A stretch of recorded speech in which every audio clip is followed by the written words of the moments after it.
Take me to work. Alright, today I've got a little project that Claude wants me to do. He wants me to kind of go through the products that we're selling for Innovative. So that's what I'm going to go through here. I kind of had a moment of awakening when I saw, like, you know, I've been kind of posting these videos, kind of not knowing if anyone was actually watching them, and it ends up that no one's actually watching them, so whatever. So this is for a totally different project. I don't care if anyone watches it, it's for Claude and for the website redesign that we're working on. So anyways, we do mainly a full exterior remodeling, renovation. Okay, we can do anything on the exterior of a house. We don't do decks, we don't do fences, we kind of stay away from that kind of stuff, but anything else like connected to the house, we can do. So I'm going to start with siding, because that's like our main thing. So for years we did insurance restoration work, and it was primarily roofing and then some siding, but now we're refocusing the business to go after siding specifically because there's less competition, and it's just a bigger transformation, and that's kind of what our company's about now, the big transformation of the house. So as far as siding products, our main thrust of business is James Hardie fiber cement siding. What we like about James Hardie is the fact that it's a green product. There's only 4 ingredients in it. It's all pretty much natural. It's actually made locally in LaSalle, Peru, Illinois. They make it in their plant, and then they actually paint the product at that same plant. So there's a nice consistency with all the colors, okay? The product itself is fire resistant, it's durable, it's cement. I think if a house was built, the ultimate kind of wall structure would be cement. But putting it as a cladding has effects of protects the home. It's strong, it's woodpecker and insect resistant. There's you know, if a woodpecker starts pecking on that James Hardie siding, it's not going to be in good shape very long, and insects don't like it either. It looks good, it's straight, very straight architectural look on a home. James Hardie is very focused on color palette and design, so they're constantly coming out with new colors that are, you know, modern. They're kind of pushing they're on the cutting edge of the design as far as colors and styles go. They do have the shake for accents. You can do a board and batten for accents, which is very popular right now. And lap siding, obviously, in different sizes. They have a full complement of different trim sizes. They can do a Hardie fascia and soffit, so you can have the entire wrap of the house done in Hardie. They actually have their own Hardie house wrap, which is really good.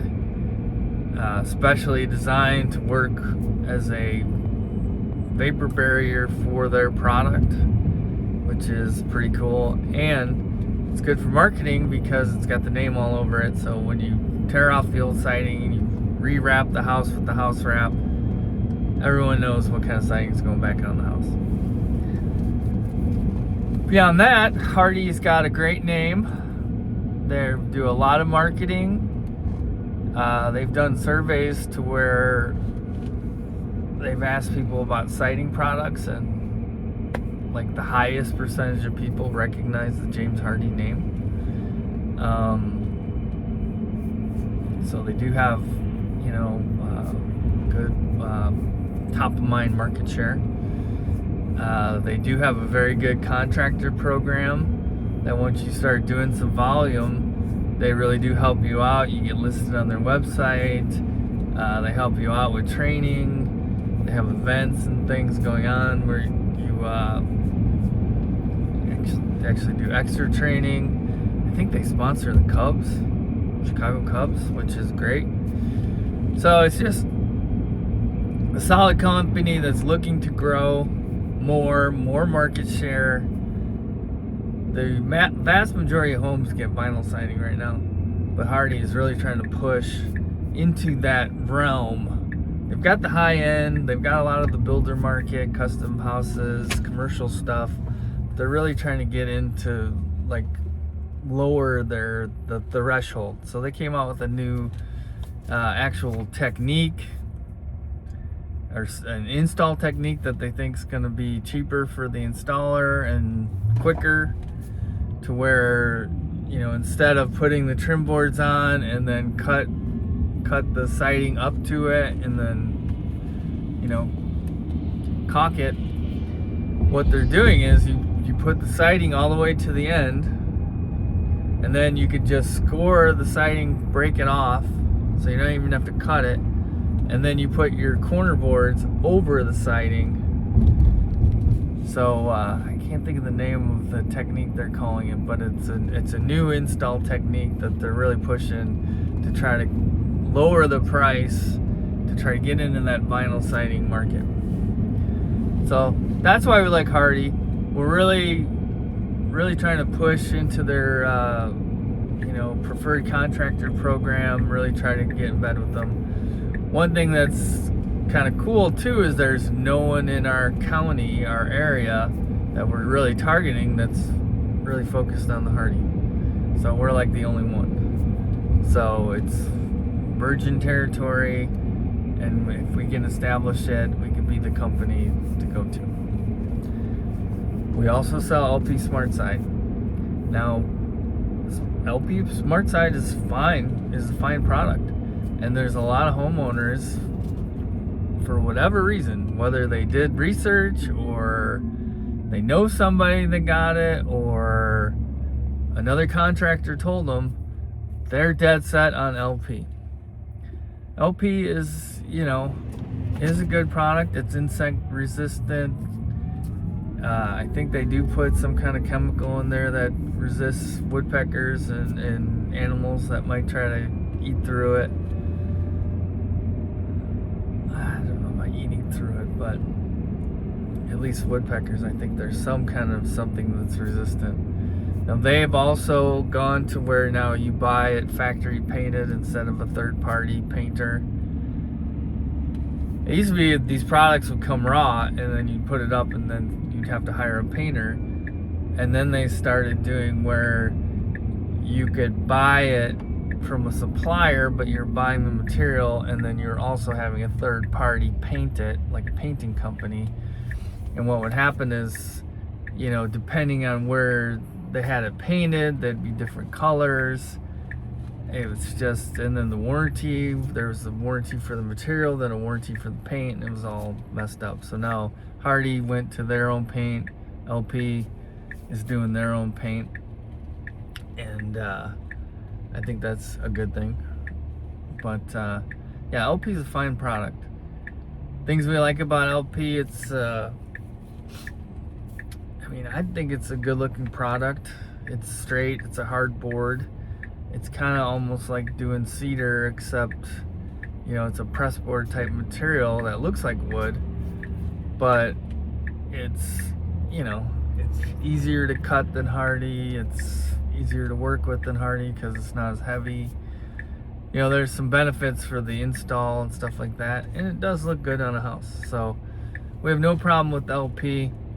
If somebody asked us, I don't know, I don't know which way to go, we would direct them to Hardie because we like Hardie. But, you know, if they come to us and they're like, we want LP, we don't want to even look at Hardie, we'll help them do the LP because we can do that too. So then we also have a siding product that's an insulated vinyl siding, which would be like your next step up. What's nice about insulated siding is a few things. One, it does have a bit of an R value. Your normal cavity of a 2x4 wall is going to be an R13. The vinyl siding with the insulation glued in to the product, it's going to give you about a 1.5 to 2.5, depending on the thickness of the insulation, R value added onto the exterior wall. So you are getting a little bit of energy efficiency benefit from that. The other thing that makes it better than like regular vinyl siding is regular vinyl siding is not supported by anything. It's just a panel of vinyl, and normal day-to-day things like baseballs hitting it, or kids hitting it with a bat for whatever reason or whatever, causes that vinyl to crack. Okay, especially when it's cold. When it's cold, it's more brittle, and then it can crack. What happens is that form-fitted insulation actually mimics the profile of the siding, and so it gives it support, so it doesn't give, and it's more durable. Okay, so you can hit it with balls, you can knock into it, whatever, and it's not going to crack or break. The third thing about the insulated vinyl siding is it will make your house quieter, because you're putting a layer of insulation on the outside of the house that actually dampens outside noise. So, 3 main benefits. You do get some energy efficiency, it is more durable and stronger, and you're going to dampen sound from the outside. Now, it's more expensive than regular vinyl siding. Depending on what you think significant is, it could be significantly more than vinyl siding, but it all depends on what you want to do. If you're looking for a warmer, better envelope on your house, that insulated siding. Now, if the most budget conscious people will go with the vinyl siding. Now, throughout the years, you look at the history of siding, people started out with wood siding. Or actually, you go back to log cabins, it was just pieces of trees stacked together, and they put mud or whatever in between them for insulation. And then as time went on, they started building houses, stick building them, framing them, and then you would have a cladding on the exterior, which would be siding, wood siding, cedar. But what would happen over time, obviously wood rots, deteriorates, it's very susceptible to insects, very susceptible to woodpeckers and animals chewing through it, and all the different things. Plus, if you want to keep it looking nice, you have to maintain it. So that means scraping and painting and painting every few years to keep the look of the house. It's very repairable. You can go in there and repair, but on the other side, it doesn't have that longevity. I think it was probably in the 50s or 60s someone decided to make a metal siding. Aluminum siding came out, and there were a lot of companies that were really pushing the aluminum siding, and that was the big thing, like 50s, 60s, 70s. Most houses that weren't getting cedar were getting aluminum siding, and aluminum siding was fine.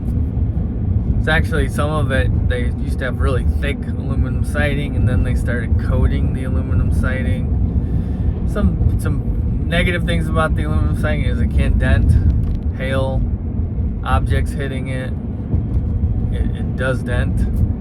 They did start doing like an insulation board in the siding, and they made thicker gauge aluminum, so it was more durable. But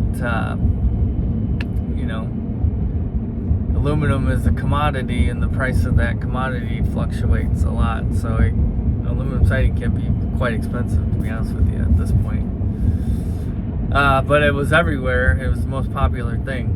I remember when I was doing construction, when I first started in the mid-90s, everything was aluminum siding, and you would see some vinyl siding, but they were having all kinds of problems with the vinyl siding, with fading and color issues and warping, and the technology wasn't there yet. As the time went on, we would work on these big subdivisions, and they would give you the option of aluminum or vinyl. So part of the houses would be vinyl, part of them would be aluminum. And then towards the end of my install career, around 2000 there, it was pretty much all vinyl siding. I mean, they had improved the product enough that builders were starting to use it. Probably had to do with the cost of it too. It was cheaper. That's how builders work. But so the vinyl siding came into play. So vinyl siding, there's different thicknesses. Like a cheap grade might be a 038 gauge. Okay, that's very cheap. 0.4 is like what a builder would use on like track houses, cheaper track houses. Then you can go 0.42, which is getting a little better. 0.44, they would consider that like remodeling grade. And then 0.46 is pretty much the thickest that you can get. That's what they would call premium aluminum. And it just has to do with the thickness of the vinyl. Obviously, the thicker it is, the more durable it is. So, standard install procedure is you would either prep the wall to go over what's on it or remove what's on it. Old cedar siding, whatever, you can bring it down to the substrate, and then you could do house wrap, an insulation board, and then the siding over it. So, but so as far as like vinyl siding, we stay in the 4.4, 4.6. Probably the majority of our jobs are the 4.6 gauge premium stuff. And the thing with vinyl is it comes in a bunch of colors. They have different styles. You can do a Dutch lap, you can do a straight lap, you can do the cedar shake, you can do scallops, you can do board and batten. You can do all different types of designs, mix and match and all that stuff. Some of the negatives, it does crack, especially when it's cold. It can fade over time still, even though the warranty, a lot of these companies have warranties about it. Can warp. It is, it's not a hard board, so it's gonna be susceptible to the outline of the wall. If it's not installed correctly, any of these products, if they're not installed correctly, the warranties will be voided, but also there could be all kinds of issues going forward. So the biggest issue with vinyl siding is if it's not nailed correctly, because a piece of vinyl siding will expand when it's warm and contract when it's cold by inches on a 12-foot panel. And they have a nailing slot that needs to be nailed loose and positioned, so depending on the time of the year when that thing expands or contracts, it doesn't buckle up where the nail hits the nail hole, which is usually a gap of a thing, so it can slide. So the siding should always slide back and forth on the wall correctly, so when it does expand and contract, it doesn't warp. But that can happen. It can warp. So it's good. It's waterproof. It'll protect your home from the elements, wind, rain, snow. It's just a more cost-effective thing. The other thing is it looks like plastic. Vinyl siding is basically plastic, so that's kind of the look, what it looks like. So it's something, you know, when we go into a neighborhood to give a siding estimate, you know, we're an open book. We ask the people what they're looking to do, and we don't prejudge anyone or try to decide for the people what they want. But, you know, if you go into a neighborhood where all the houses have vinyl siding, 99% of the time they're going to go back with vinyl siding. If you go into a neighborhood where they all have cedar, they're going to get Hardie or LP. There's some neighborhoods, there's kind of like right in the middle. You know, maybe one neighbor got Hardie and then another neighbor got Hardie. Now they're kind of mixing and matching with the Hardie. But anyways, that's all about siding. That's all I'm going to talk about. I've got a phone call coming in. We'll see you later.